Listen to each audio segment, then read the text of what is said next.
Chris?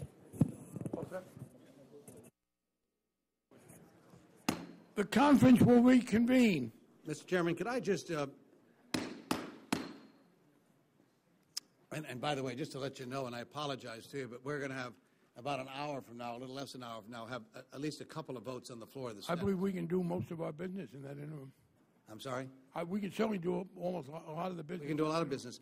I just wanted to clarify, if I can, with you, and I think I know the answer, but let me clarify for the record anyway, the status of Title V. Our understanding is that Title V was closed. The House has accepted the work product of the bicameral. Gentleman is correct. The Senate is correct. Title V is closed. That's correct, and we consider Title V closed. Closed. Good. And I now offer you a counteroffer on Title II. Okay. Let me move the counteroffer. Is there any discussion on the counteroffer? If not, I move an offer. I make the counteroffer on Title II. Yeah. You're sending us Title II. I'm sending you Title II. We have an issue with two. All right, I think that's the end of my business for now. Well, let me, I'll start because I wanted to go over what I thought I'd do. There's Title IV, Title V, and Title 14 with the three titles that, no? I thought it was Title IV. No. Title VI. Title VI. Excuse me. Sorry, I read my Roman numerals inverted here.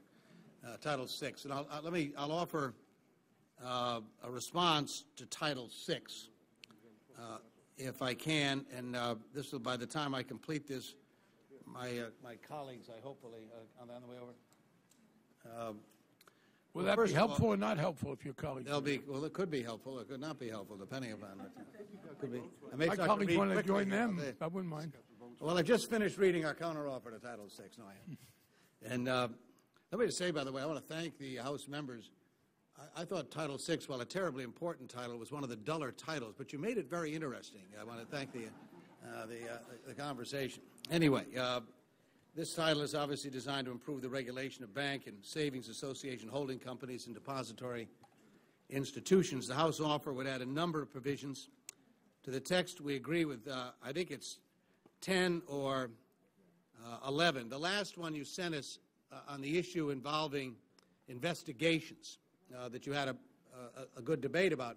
I would just say to you, again, we're not, it looked to me like it's so open-ended. I'm worried about it that even the FDIC calling banks to see whether or not they'd be interested in acquiring a failing bank might be the subject of triggering an investigation. I'm not sure what the triggers are here, and obviously none of us want to preclude the FDIC from doing what it's doing, unfortunately, too many times, and that is to inquire whether or not there's anyone interested in acquiring a failing institution so that that business can be available to its customer base the following Monday. I mean, we've seen that over and over again. And as I read the proposal, it looked to me like that might happen. And I don't think that's the intent of the authors. At least I hope it's not. So I would suggest that you might want to look at that. As it's written right now, it was I think the last item to come to us. So it was not in my prepared response to you yet. But I've just raised concerns about the open-endedness of it and the potential to do a lot more harm than good. So I put that aside. But let me jump down, if I can, on the areas where we have some modifications. We will take the House amendment to the moratorium on applications for commercial firms to establish credit card banks, industrial loan companies, and certain other depository institutions. This section also restricts changes in control that would allow a commercial company to acquire one of these companies. We agree with the House's change that would allow for limited investments in the parent company without triggering a change in control itself. Secondly, we'd also take the House's proposal regarding the oversight of non-bank subsidiaries of holding companies with some very technical modifications.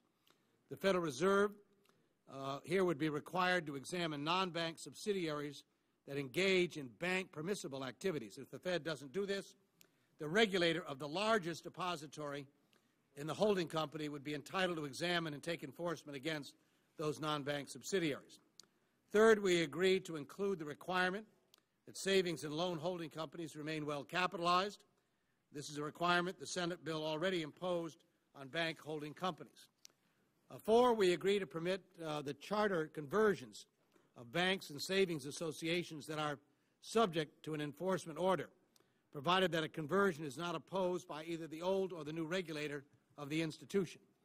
We also think it is appropriate to require the old regulator of the institution to advise the new regulator of an institution of any supervisory concerns it has or enforcement actions that it is thinking of taking against the institution. Finally, we think that a state bank should not be allowed to escape compliance with a final enforcement action by a state AG by instantaneously converting itself to a national bank.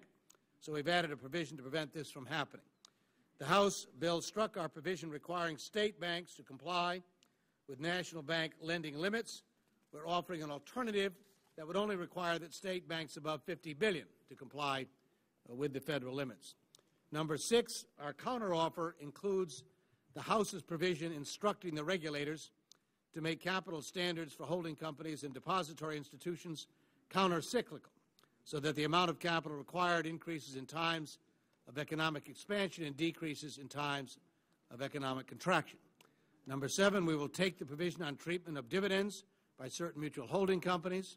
We accept with modifications the House provisions that commercial firms that control grandfathered unitary holding companies may be required by the Fed to consolidate their financial activities in intermediate holding companies, but we're proposing a modified version of the House proposal to implement this idea, to make it consistent with the approach we are taking in Title I on intermediate holding companies. Number 9, we have accepted the House's provision repealing the prohibition on banks paying interest on checking accounts. And number 10, the 10th item, we have accepted is the House's provision allowing credit card banks to issue credit cards to small businesses. There are only 3 proposals that we reluctantly do not accept from our colleagues in the House. So let me identify those, and then, of course, I'll open this up to our colleagues over here as part of the counteroffer. One is the base text allows for the Fed as holding company regulator to examine any subsidiary of the holding company, but the Fed has to coordinate exams with other regulators. The House provision would not require the Fed to coordinate its exams with the state insurance regulators. We don't think the coordination requirement is very burdensome, and we think that it should be retained. Number 2, on securities holding companies, we believe that companies that own credit card banks, ILCs, and trust banks that are exempt from the Bank Holding Company Act and Fed supervision should be able to register as securities holding companies and voluntarily subject themselves to Fed supervision. Number 3, we also respectfully do not accept the House provision on the concentration limits on large financial firms, which would accept the calculation of financial firm concentration ratios. The House provision removes non-bank financial companies supervised by the board from this calculation, but these companies will be supervised by the board because they are important financial actors capable of threatening overall financial stability. So we believe that the indices that measure concentrations of risk certainly should include them as well. Now that's at least the proposed counteroffer.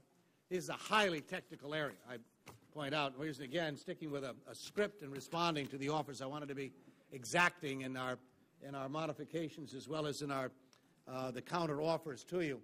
And again, very complicated material, but let me invite my colleagues here to respond in any way to this suggested counteroffer. Are there any comments or not? If not, then I would ask, without exception, we would submit our counteroffer to Thank you, Mr. 6 with the acceptance. And again, we appreciate the effort. Mr. Chairman, I'm going to give my Republican colleagues a chance to look at this. Let me tell you, you've been there's a lot of agreement. Let me say right off the bat, I am strongly inclined to agree. I'll listen to others. The first 2 that you disagreed with us on, we would proceed. Yeah. The third, there are actually 2. Let me actually make one proposal here. In the state bank lending limits, which is item 5. You have a $50 billion. We've been my colleague, Mr. Moore, has cared a lot about this. We've been talking to the Conference of State Bank Supervisors. They have a counter offer, which we're going to submit to you, okay, that would allow them to do this. If just to read it, so you'll get a sense. before an insured state may engage in derivatives, before an insured state may engage in derivative transactions, it gets covered. So they think it meets some of these concerns, and we're going to send you that. I would say, Mr. Chairman, if we can get agreement on that one, then we could agree to the other three. I mean, that's I'll just inform myself. Staff's informed. We'll look at it. A little work. We think we might be able to. And then you're going to send us text on the VOCA rule? We're going to, and let me just say, we debated when I get much. to the point where when I know exactly what I'm going to send you. Well, I understand that, but I would say on our side, that may be a constraint. We debate it much better with no language. I mean, the language might constrain our debate, but we'll live with that. Well, no, and I'm going to, and I should have made mention of that, obviously, here, and we will. And let me just say, and again, we've been trying to be careful about intervening during each other's times in these discussions. Congressman Backus and I are good friends. We worked together a couple of years ago. We spent a lot of time together on various issues. And like everyone else, when it was first proposed, I had concerns, as everyone did, certainly about the possibility of seeing some erosion or some migration in our country. But I also believe that if we can get this bill done, and obviously we're getting close to it, the United States can lead on these issues. I think it's critically important, and I think a good part of the world is looking to see exactly what we do in these areas. We're obviously not going to be done before the President goes to the G20 meeting in Toronto this weekend. But believe me when I tell you, I don't like the rest of you, but like all of us here, we have friends around the world in various places. I can't tell you the number of emails I've received and phone calls from people who are watching our debates, our discussion, watch the debate on the floor of the Senate and the House, following very carefully what we're doing. And I think there's an appreciation of what efforts we're making in these areas.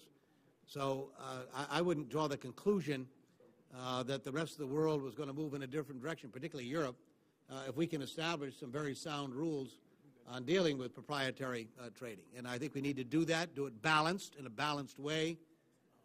I have a deep appreciation for Carl Levin and Jeff Merkley, a new colleague of ours on the Banking Committee, who've worked very hard on this issue.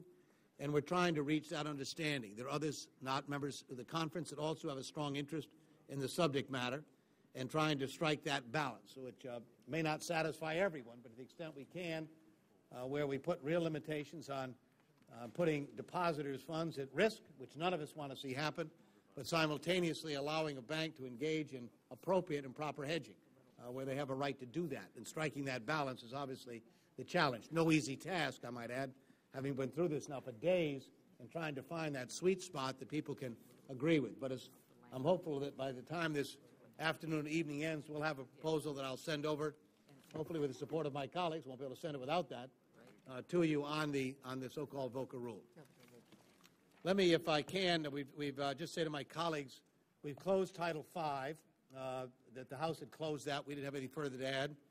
I say to my good friend Senator Shelby that we have sent back a counteroffer on Title VI, the highly technical area. The House has receded, or at least willing to recede, on the three areas where we disagreed. We have one issue we need to work on involving state charters, and we think we can do that as well. We don't have anything yet on the VOCA rule, but we're working on it to try and get a response, hopefully fairly soon on that. Let me check here now to see, have we done that? What's next? Title I. We can send our... Well, all right, we can move.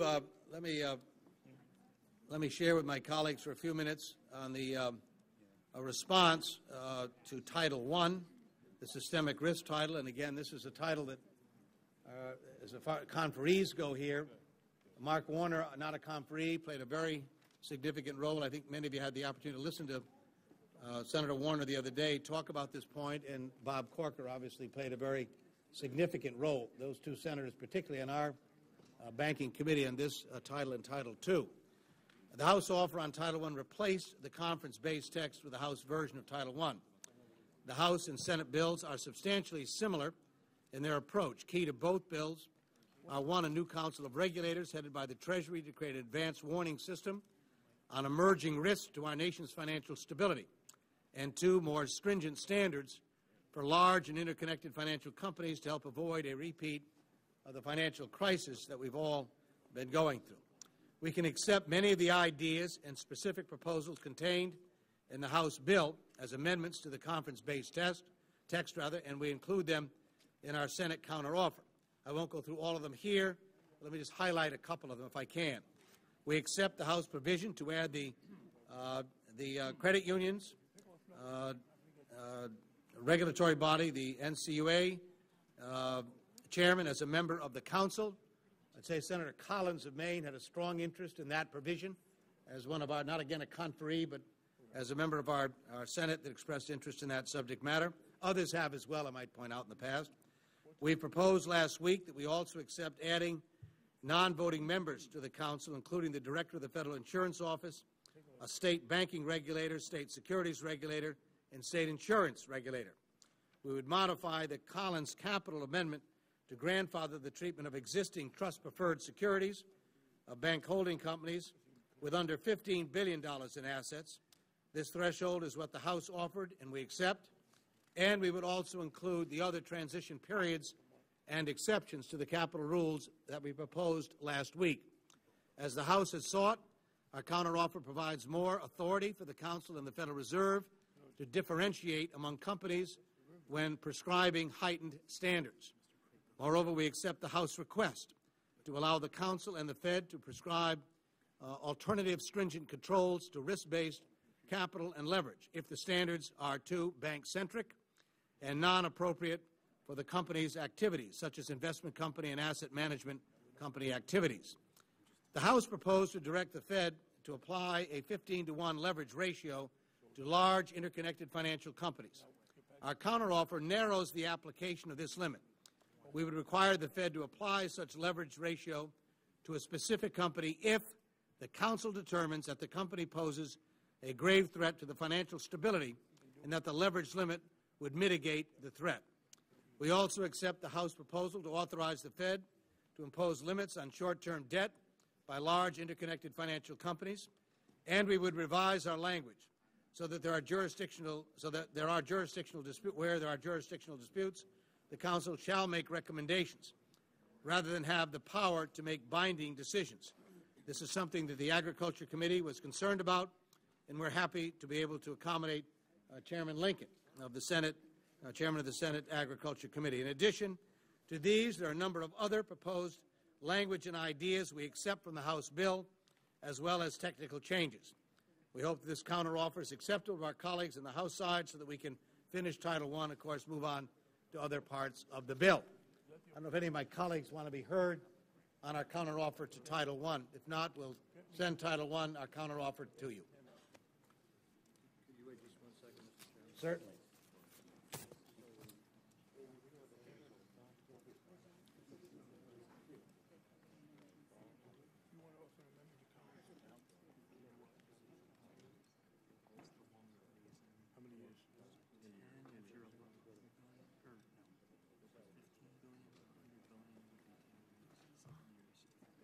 Jack or Jimmy, do you want to comment on that at all? Mr. Chairman. Yes. Mr. Chairman, I'd like to revisit once again the question we had on the grandfathering of holding company capital requirements. I understand that in this response we have basically reached, I think, is it a $15 billion limit agreement? Right. On that. And although as I indicated in my proposed amendment yesterday, believe we should have accepted the House approach, it seems to me that we still ought to go further. And if what the Senate counterproposal is now proposing is to have a $15 billion cutoff point, then we would, as I understand it, we would have a 2.5-year delay and then a 2.5-year phase-in. Is that correct? Is that correct? It's 5 years. It's 5 years, yeah. Yeah, and I would just propose that we, instead of having a 2.5-year delay and a 2.5-year phase-in, that we just have basically a 5-year delay. So that I would extend the 2.5 years to 2.5, but then that would be an immediate application of the requirement. And I think this gives a little bit of extra flexibility to those banks and other financial institutions that are so concerned about the capital implications of this amendment. Let me check on that. Let me just inquire, first of all, just what the implications would be. We'll have one amendment on that Collins amendment where It's not up to 15 billion.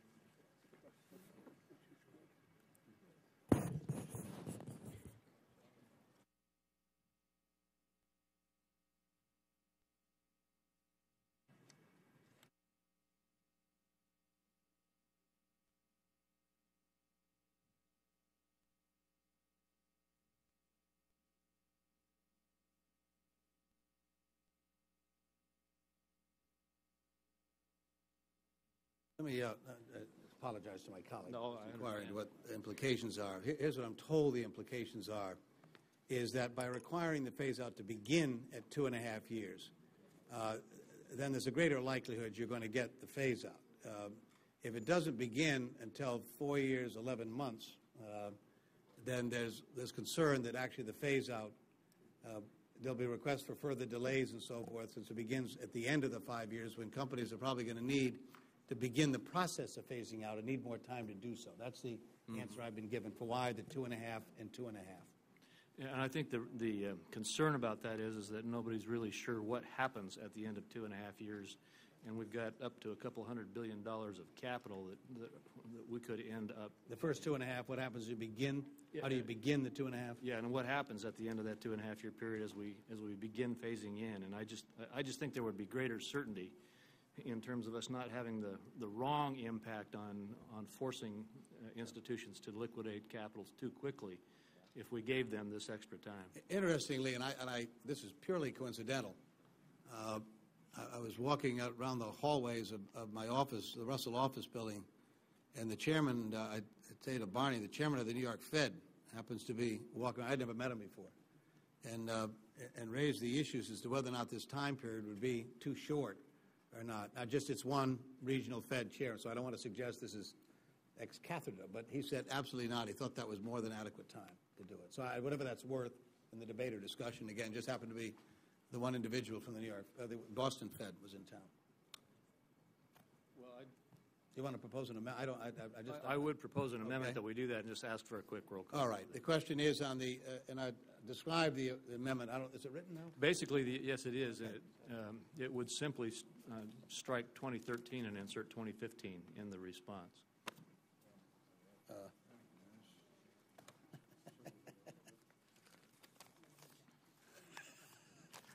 I love you. Yeah.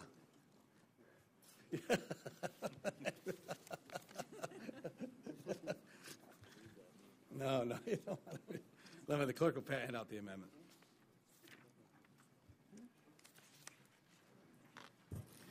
Financial Reform Conference, H.R. 4173.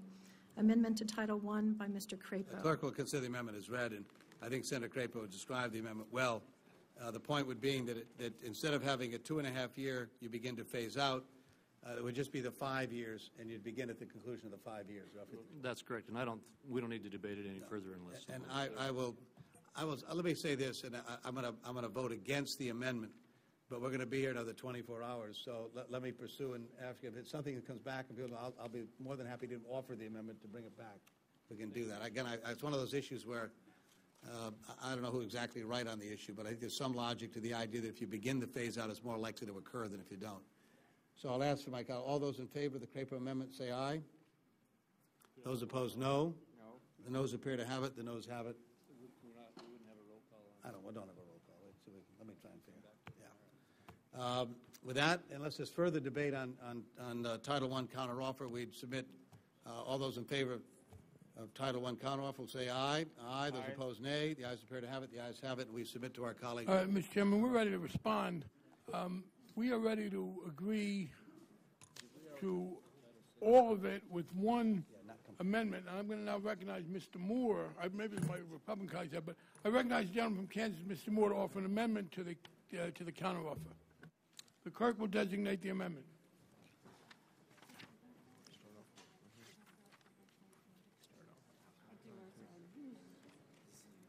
Mr. Chairman, they're passing out the amendment right now. Good.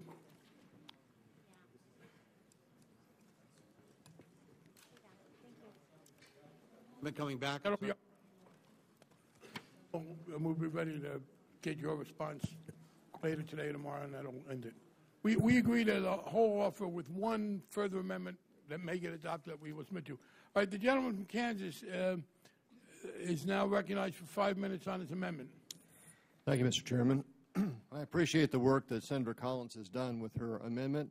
As I understand it, she's offered it to help prevent future economic crises by directing regulators to impose tough, risk and size-based capital standards on financial institutions. The amendment was designed to tackle the too-big-to-fail problem by requiring financial firms to have adequate amounts of cash and other liquid assets available under new regulatory capital standards. The Senate counteroffer sets a threshold of $15 billion to grandfather existing TRUPS. This amendment doesn't change that threshold. This amendment simply gives institutions more time to transition their TRUPS from Tier 1 to Tier 2. For firms between $15 billion and $100 billion, this amendment gives them 10 years with the first 4 years at status quo and a step down of 1/3 every 2 years after that. For firms above $100 billion, the amendment gives them 7 years with the first 4 years at status quo and a step down of 1/3 every year after that.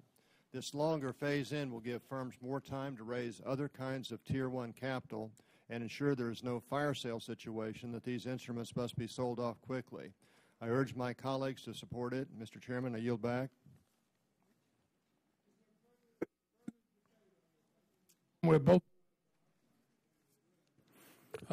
If not, the question is on the Moore amendment. Those in favor will say aye. Aye. Opposed, no. The amendment is agreed to. I would now move that we send that back to the amendment to Title I. Mr. Chairman, I am attempting to offer an amendment to this. The clerk will designate the amendment. Mr. Chairman, the clerk does not have the amendment. We just now have this offer. I am attempting to... All right, let me say this, gentlemen. If we want to defer this, we will. I don't want to rush people. We did just get it.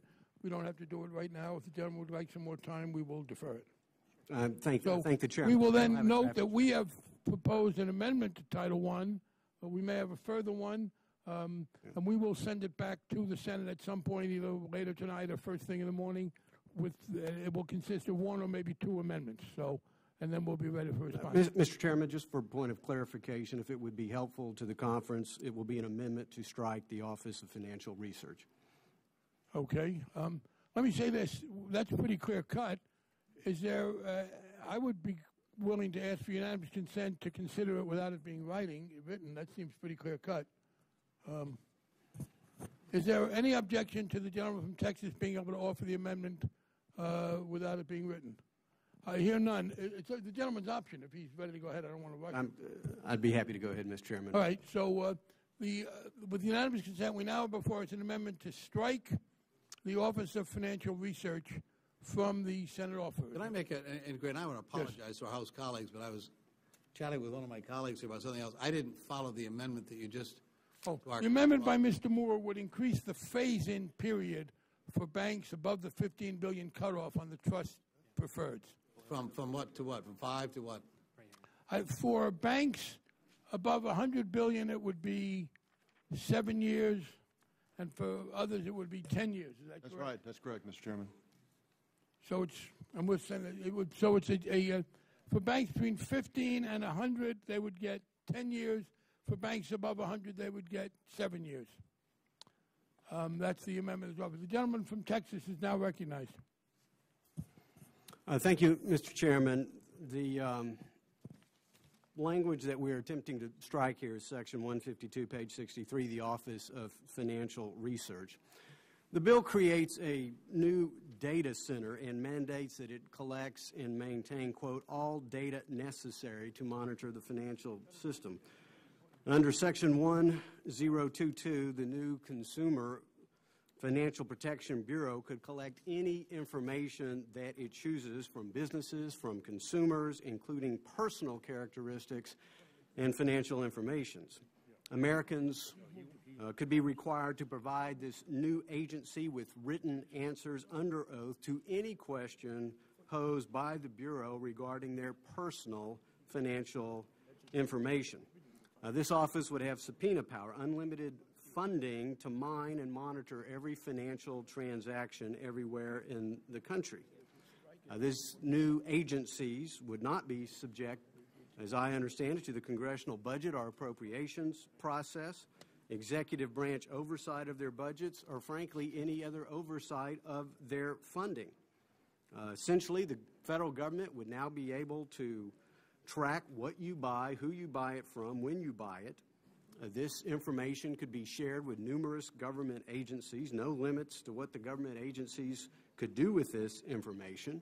A new legion of government bureaucrats could profile Americans' buying behavior. If they don't like decisions that we're making, they could try to restrict decisions accordingly. Equally troubling is one data breach could cause public disclosure of Americans' most personal information. And we know when it comes to having data breaches, the government does not have necessarily a great track record. I think that this particular office has serious implications for privacy and for civil liberties for all Americans. I'm afraid that this leads us into the whole area of behavioral economics, which means, again, an army of government bureaucrats substituting their judgment for ours. For example, this Office of Financial Research could gather all loan files from companies that lend to American consumers. This information could be aggregated to restrict or increase credit availability for certain loans over other loans, depending upon considerations, again, of those who govern. The OFR, this Office of Financial Research, would have rulemaking authority to require uniform information and data submission from all U.S. Companies that are financial. The cost to bear could be large, passed on again to the consumers. This Office of Financial Research essentially has full tax and spend powers on the financial industry and have access to Federal Reserve proceeds that otherwise, again, could be used to reduce the national debt. How much will this particular office cost? I suppose nobody knows precisely. A number of industry and academic advocates have said the office could cost $500 million annually for operational cost. Now, who will benefit from this work? Not just federal financial regulators, but apparently Wall Street firms would have access to the data and research as well. I believe there has been at least one public statement from Morgan Stanley that estimates that this particular office would save them 20 to 30% in their operational cost, begging the question, is this perhaps one more bailout? Now, we know as we have approached troubled economic times that the only part of our labor force that has increased has been the government labor force. And interestingly enough, the Office of Financial Research employees are exempted from the general schedule for federal employees, meaning they can earn in excess of $200,000, and I believe the director could set the salary for 1,000 more of these particular employees. Once the government essentially establishes a monopoly, not unlike the duopoly or the oligopoly that they help establish with the government-sponsored enterprises or in the credit reporting agencies, everyone's left with one set of data, one set of assumptions, and if they prove bad, like the GSEs, we know that what the result will be. Ultimately, this is a threat to our privacy, threat to our civil liberties, and I heartily encourage that we adopt the amendment. I will speak against the amendment. This is something our Senate colleagues cared a great deal about. I do not share the fear that this will be used in a way that will be intrusive of privacy. I think the lack of data and the lack of information has been a problem, and I think it's a fairly clear-cut issue, so I urge members to vote no. Is there further debate? Gentleman from Alabama. I thank the chairman. Just reading subtitle B, section 151 of this act, it says the stated purpose of the OFR is to gather all financial information and data, analyze it, and use it as a basis for policy recommendations to maintain financial stability. The OFR, as far as what kind of data they can gather and from whom, they can gather all information related to all financial transactions in the United States. In addition, they will gather information on the holdings of all financial companies in the United States. For example, if the OFR existed today, it could gather all loan files for all companies that lend to American consumers. This information could be aggregated to restrict or increase credit availability for certain loans over others depending on political policy objectives.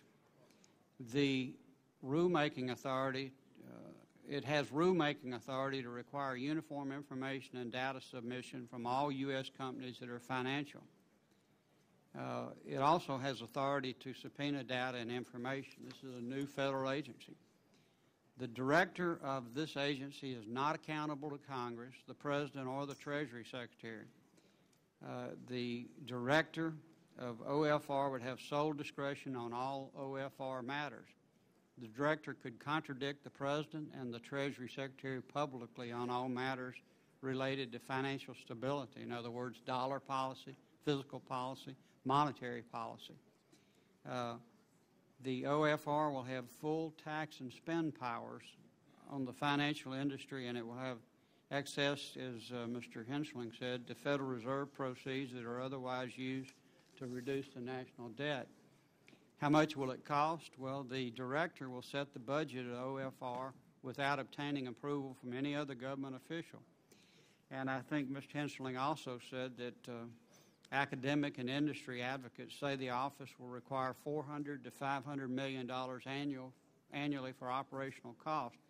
And that's in addition to $5 million they estimate for the purchase of computers and servers required to store the OFR's information and data.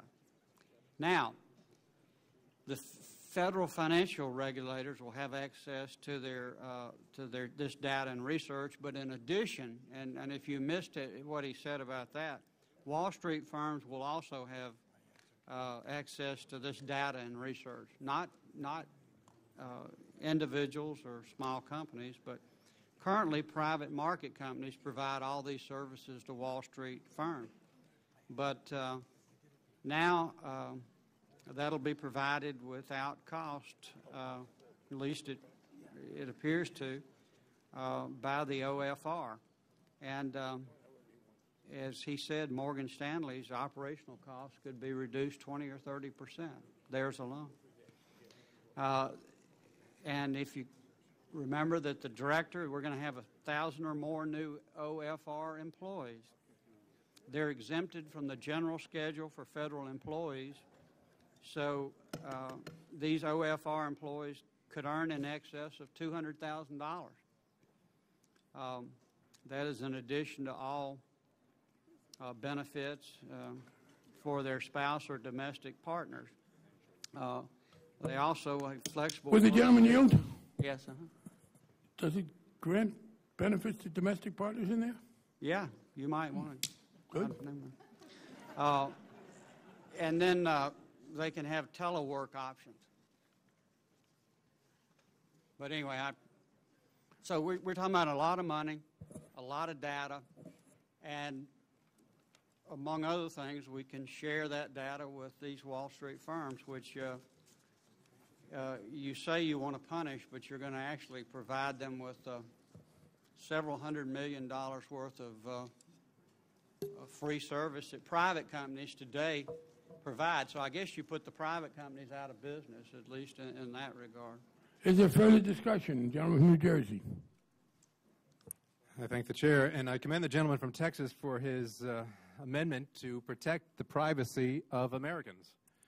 You know, the chairman often uses the expression when we bring up a proposal, it says, you're speaking in fairy tales.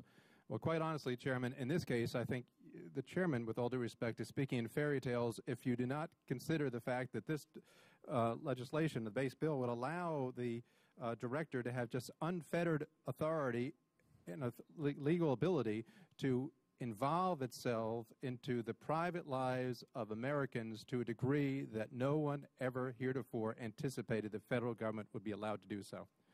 Language of the bill allows the director of this agency to collect all data necessary, in essence, to carry out the director's wishes. Well, whereas the chairman may believe that the new director, heretofore not identified who that will be, may limit their inquiry to just those major substantive issues of systemic risk that we've been contemplating in past debacles, there is nothing in the legislation that restricts them to do so. They can go on the proverbial fish hunt to try to find out what the next systemic risk potentially will be, because most experts say that the next problem we have is probably not going to be like the one we had in the past, and so we need to go on in some other areas. One of the problems with many government entities is something called mission creep. Well, here, we really don't give them a clear mission, but what they will be able to do really is a creepy mission when you think about it. To be able to delve into our private financial lives. Anytime you and I go to an ATM, they will be able to get that information. According to notes I have before me, Americans would be required to provide the consumer agency with written answers under oath to any questions posed by the Bureau regarding their personal financial information. What other agency has that ability to do now? On all these areas, I would always like to suggest, how do we go back to our districts, explain the legislation that we're about to vote on, and say, this is what we just voted in favor of? Does anyone here really want to go back to their local Rotary Club or church group or PTA and say, I just voted in favor of a bill that allows some unelected bureaucrat that basically has unfettered authority and unfettered powers, actually the tax and spend powers the gentleman in Texas just referenced to delve into your financial lives far greater than anything the IRS ever contemplated they can do. And we just gave them that authority. And when we talk about the tax and spend side of the equation, you know, we just had a break for lunch. And I was in the cloakroom watching TV. And they had on the news then one of our colleagues from the other side of the aisle. And they were asking them with regard to taxes, you know, the president promised that we are not going to be taxing anyone under $250,000. And this was a member from your side of the aisle, Democrat side of the aisle, who was actually forthright in his answer to this, said, well, that may be the president's promise, but here in the House, we may actually have to start taxing people at lower levels because of the fiscal situation we're in right now. Now, he was being forthright, and the commentators applauded him for his honesty that this administration or this Congress may actually be raising taxes on Americans through the direct taxing legislation that they're about to pass sometime in the next few months. But here, I guess, in this bill as well, we'll be taxing middle-class Americans, poor Americans across the board, but without our authority, just with the authority that we're granting to this new agency, this new bureau, this tax and spend authority that's unfettered by any constraints or oversight of us here in Congress. Can I just oh, I'm sorry. We got a couple of votes that started, and so we're going to excuse ourselves. We'll be back in 30, 40 minutes. It takes us 2 or 3 votes. Can we just ask, and I'll give the gentleman 7 o'clock. I'm not sure we have any further business on our side. You have further business? Well, you got, you were going to send us back some stuff on Title VI? Oh, no. Was that going to wait? Yeah, that's going to wait for an analysis. Well, Title VI, is that the, which title is that? That's a Volcker rule. That's the other thing. Yeah, we got to wait for the Volcker rule. Yeah. So we'll probably finish up in your absence. I'll be back. See you in the morning. Mr. Chairman, are you still working on the Volcker rule? Or? No. Oh, yeah. The Volcker rule is in the Senate. We had no. Right. We're going to submit something to you. We have to wait for them to send it to us, and then we will respond to it. The gentleman in New Jersey will continue. Give the gentleman an additional minute, please. Yeah. Well, I appreciate that. And I was wrapping up, and I'm glad the senators are still here, because this intrusion to our personal lives is basically is a sense of Big Brothers on a level we've never seen before. This is Big Brothers on steroids. and how we can condone this when I've seen members on the other side of the aisle criticize the past administration for their intrusion into Americans' lives, and I've joined with some of those my colleagues on the other side of the aisles on some of those areas where I believe they exceeded some appropriate and constitutional guidelines in those areas. Here we are making that pale in comparison. If the chairman believes that there is a need for collection of data, and I agree with the chairman that we should, then let's limit it specifically to the type of data and the entities that those data can come from, and limit to those areas that would be systemically important to collect from, but not on every single American, every single business to the level that this bill does. And with that, I yield back. The gentleman from New York is recognized, but I would just ask you to yield me a few seconds to just say to my friend from New Jersey, he referred to my penchant for talking about fairy tales, but I just want to say that I would never talk about fairy tales in a bill that covered domestic partners. The gentlewoman from New York. Thank you, Mr. Chairman. I would like to speak in opposition to the gentleman's amendment and support of the office to have a centralized place to collect the data on systemic risks so that the regulators will have access to the information that they need in order to make proper decisions. In this financial crisis that we just went through, it was clear that no one had any understanding of what was going on.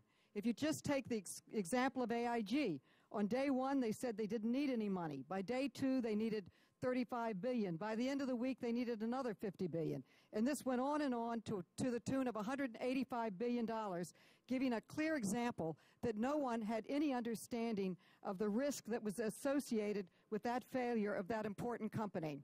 I agree with the gentleman that privacy concerns must be protected, and our laws in our country protect privacy concerns. And I agree with the gentleman that we should have data that would be specific to the information that we want to collect. And I would be glad to join with him and come forward with a proposed friendly amendment to add to it with specific data that could help us have better control on what's going on.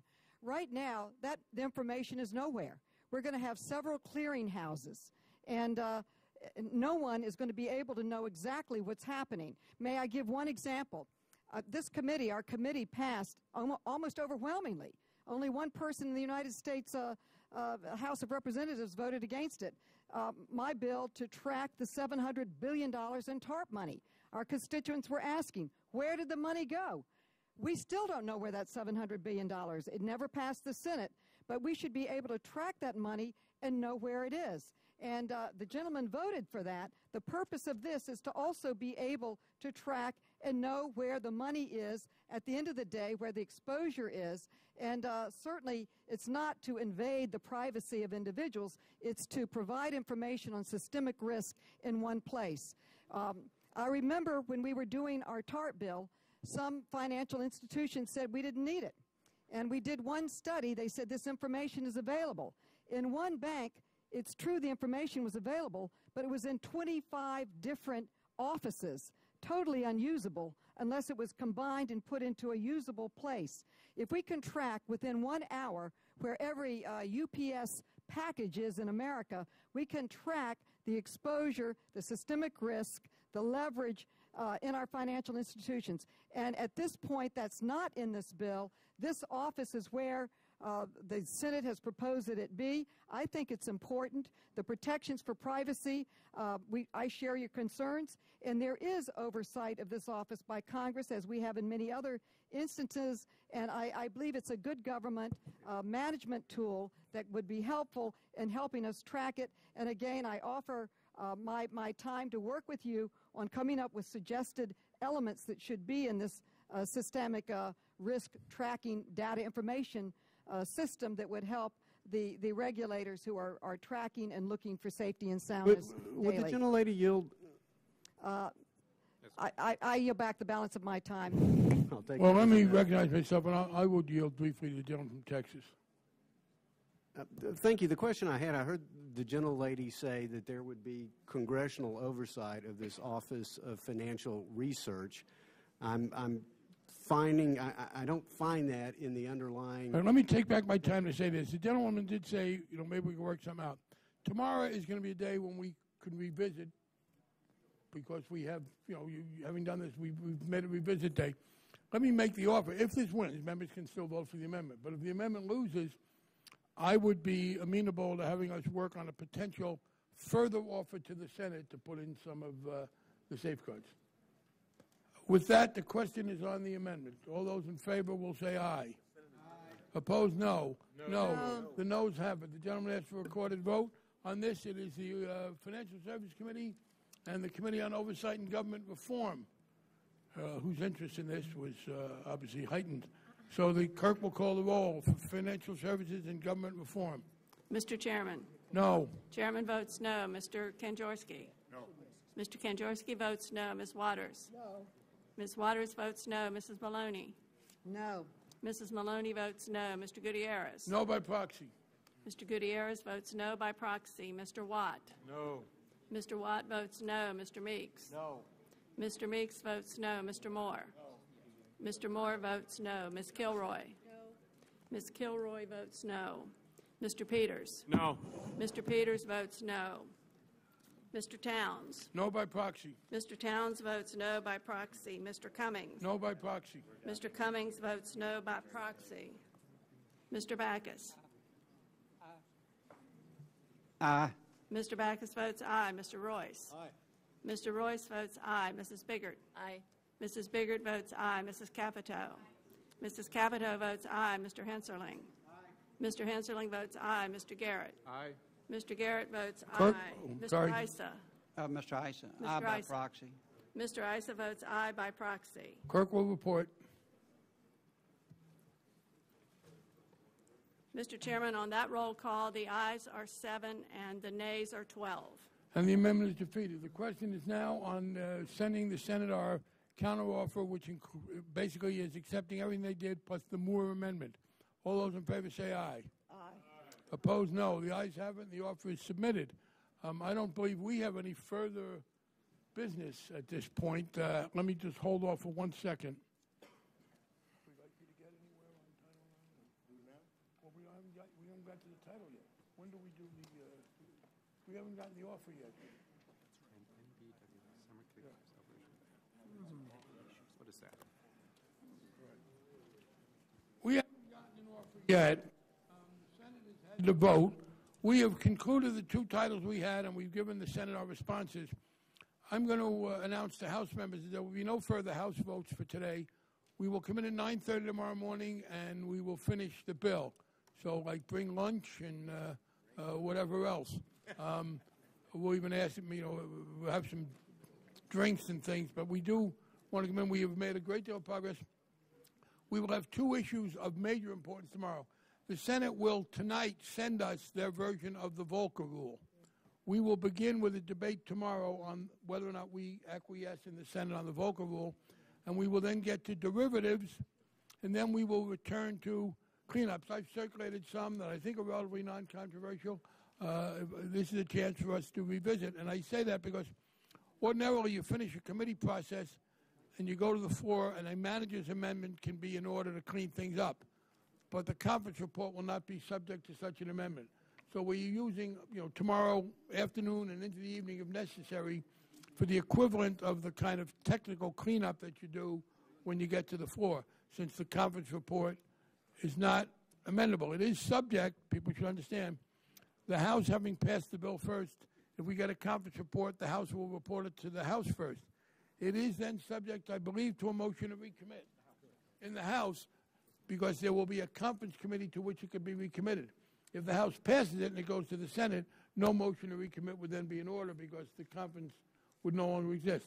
So I would advise members, a motion to recommit will be in order on this bill, and we are on track, I believe, for this bill to be on the Internet for more than 72 hours, come to the House floor on Tuesday, and then be taken up in the Senate Wednesday, Thursday, Friday, Saturday, Tuesday. This is the Senate. Who knows? But we will. That's where we are. Now there are no guarantees, but we do have. We will have a debate tomorrow on the House response to the Senate's Volcker Rule offer, including the Merkley-Levin amendment, and then a very significant debate on derivatives. I thank the members. The gentleman from Alabama. Thank you, Mr. Chairman. Mr. Chairman, one hope I have between now and tomorrow, as I expressed, we never want to do something in this country because other countries are doing it, or not do something because they're not. we should set standards that are in the best interests of Americans, and that's for corporations and financial rules. Oh, great. We do live in not only an interconnected society, our economies are somewhat, as we found out, linked with other countries. And I would be curious to knowing from the administration, or at least your conversations, as to what other European countries and other countries are doing on the Volcker Rule, because as we do this, and I acknowledge that there's a need to address this, we don't want to affect or put our companies at a competitive disadvantage to their international competitors. Gentleman, Pennsylvania, wanted to respond. If I may, in August and September of last year, several of us, Mr. Garrett was with me and other members, and we had 3 of the senators on a trip, and we visited with the European Union, individually with the leadership in France, the United Kingdom, and the EU Common Market representatives. And in all those discussions... And this was at Davos? Yes. Yes. No. This was in No, Europe. this is before Davos. Davos in January. All right, and then I know Mr. Frank had discussed. Yeah. In all those discussions, they had indicated they were waiting anxiously for the United States to proceed. They were looking at us to set the standard, and they felt that Europe would fall in with us because 80% of the securities were created either in the EU or the United States. As a matter of fact, they saw it as a lost opportunity.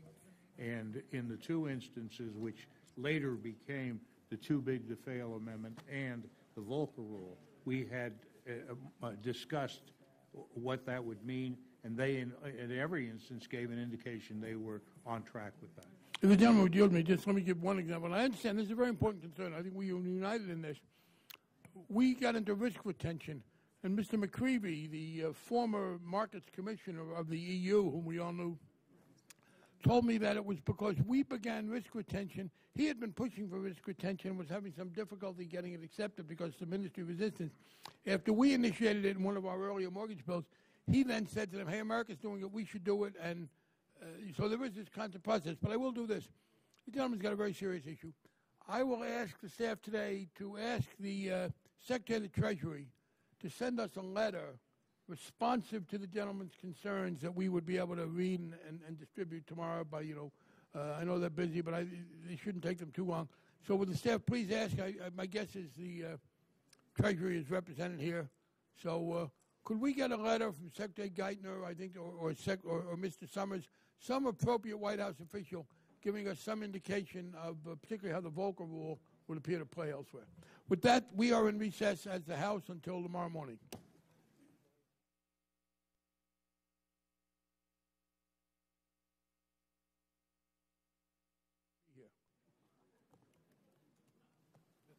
I'm not staying today. That's hooky, not recess.